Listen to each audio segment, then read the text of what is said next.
So after all the hard work doing the UX research, it's now time to share the findings in a presentation with the team. How do you pull this off? I'm Ash Montes, I work as a UX researcher, and since I had the opportunity to present findings to a number of teams and watch others do the same, let me share my 10 recommendations for making your presentation stand out. Yes, we're talking about the slide deck. This may be good to know if you have to present a case study during a job interview, but of course, this is focused on work being done inside a company. This list is made of 10 points in order of importance. We'll get to the most important and advanced stuff for last. See if you can watch beginning to end. So starting beginner level, number 1, creating a presentation is not the same as creating a report. It's easy to get both confused, but the report is something for future reference, and in order to avoid duplicating effort, it makes sense to write a report based on the presentation, but the report would naturally have more information. This is to help someone who may have missed the presentation. It could be years after the work has been done and the person may be lacking some context. To anyone who wants to dig deeper, they'll understand your approach. While with the presentation deck, you only include the important info that supports the key message. You're trying to make it memorable, not necessarily thorough. The goal is to make your team understand and remember the main points. That's it. Okay, tip number 2, structure is key. Before you begin creating a deck, make sure you have a clear outline of what you want to communicate. It will help you stay focused and ensure the presentation flows logically. There's a structure that most people are already familiar with: introduction, background information, results, detailed findings, and a conclusion. So it's good to lean on this to make it easy for others to follow along. But of course, make sure you are identifying the key messages and organize them into sections. Number 3, when I'm reading a presentation slide, one thing that can make a difference between a good and a very good deck is the disclaimer slide. What is this disclaimer slide? It's just a slide where you acknowledge any limitations or anything that may have influenced the research results. It could be sample size, biases, or any other factors. Something as simple as saying we only tested with tech-savvy participants, for instance. So the team will be aware there's possible blind spots and maybe more research can be done in the future. It's important to be upfront about these limitations so the audience can take it into account. Plus, it shows that you're a responsible researcher who takes the work seriously. Number 4, remember that it's not always bad news. As UX researchers, we tend to focus on identifying problems and pain points in the user experience, but it's also important to acknowledge what works well. And if there's opportunity, you can highlight these in the deck. It's quite common for researchers to add a positive note when they're opening with a research presentation. It's a way for you as a researcher to show you come in peace. We come in peace. You're not the messenger who only comes with bad news. It's also a way to protect areas that don't require any improvement, so it's good to acknowledge these areas are fine. Number 5, the next tip is technically not about the presentation deck, but what to do with the deck before the presentation. My suggestion is share it with the team.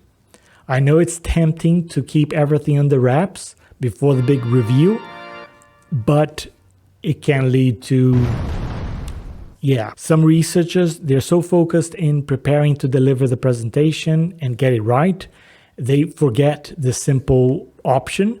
Share it with the team before the meeting. They have a chance to review it, absorb the information, and they will help you. They can raise questions, kind of anticipating where the discussion will go after your presentation, or they may even point discrepancies, challenge some of your conclusions. If they challenge your deck findings, is it better to review it one-to-one or do it in front of the whole team? In the end, avoid surprises during the presentation. Tip 6, it's all about slide design, and it can feel a bit counterintuitive. The temptation is to try and fit all the information onto just a few slides, keep it short and sweet, right? But during your presentation, this can actually backfire. Look here at this example. My recommendation is to go for a higher number of slides with less information on each. This keeps your audience focused on the main points rather than trying to make out what's key in a busy slide. If you want to keep all in one slide, see if you can do some chunking. Yeah, chunking. Chunk the information into smaller parts, group them together.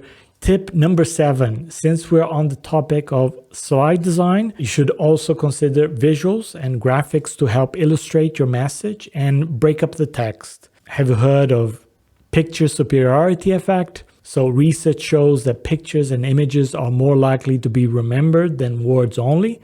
So you can go from this to this. If you don't know about Flatcon or Noun Project, have a peek here. You download the icon and drop on your deck. What about data coming from a survey? That's where data visualization comes in. It's a process of using graphics and charts to represent the data in a way that makes it easier to understand. I'm sharing a link to a brilliant resource that gives plenty of ideas on how to represent data points visually. Have a look and get inspired. So here you have an example. We have the slide where all the info is shared as a list, and this other example where you can see each segment at a time and how they relate to each other. See the difference here. And still on the visuals, let's not forget about the power of emojis. I remember doing a whole presentation deck just made of emojis and speech bubbles. Of course, this depends on the team you're working with. Make sure this is appropriate to your audience. Worth mentioning that having quotes sprinkled in the deck is another visual element. It captures people's attention and it's not controversial. It's a way to bring the voice of the user to people watching the presentation. If you're presenting usability testing results, get used to showing the screen from the prototype or a GIF of the interaction so people can see what you're referring to. Number 8. Okay, this is a hot take. When agencies are running usability testing, it's quite common to see recommendations in their presentation decks. So together with the issues described, they have recommendations. But when you're a researcher working with a team inside a company, I guess expectations might be different. You may want to spend more time with the team coming up with solutions instead of proposing solutions yourself on your own. This is very much because nowadays UX research is more collaborative. This means that recommendations are worked together rather than coming up solo. Plus, many solutions now have lots of technical dependencies and implementation may be pretty complicated. Now we're getting to the really serious stuff. Number 9, this is basically the holy grail, storytelling. That's another term that gets thrown around, but in this context means you're trying to turn these mysterious, enigmatic participants into people with needs and emotions. So our anecdotal stories have a special place in the presentation. Video snippets showing participants talking, it can really drive home whatever you're trying to communicate. You're looking for this emotional connection. Besides the logic, you want people to connect with what you have, what you're sharing in a gut feeling kind of way. Another way to deliver the message is to think of metaphors. So let's go with this example. So let's say that you're investigating what university students would expect from an app. It's an app related to mental health. And you came up with the findings, and it's basically mixed expectations from the students. Half of the students believe that the app should be a medical tool, very neutral. The other half expects an app that would be very interactive, inspirational, kind of making you feel good. Now, look at the magic. If you try this other slide, doctor or friend, we're exposing the central idea as a metaphor.